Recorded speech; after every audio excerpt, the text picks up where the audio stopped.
گلی باران بریزد، به گیسوی و رخی جانان بریزد.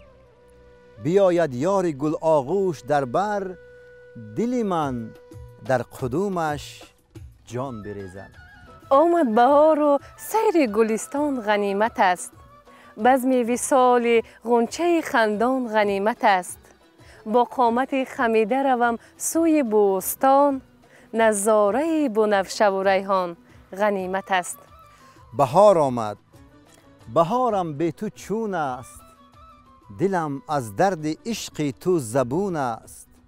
تو شیرینوار در عیش و نشاط، دل فرهاد عاشق غرق خون است. بر چهره گل نسیم نوروز خوش است، در صحن چمن روی دل افروز خوش است.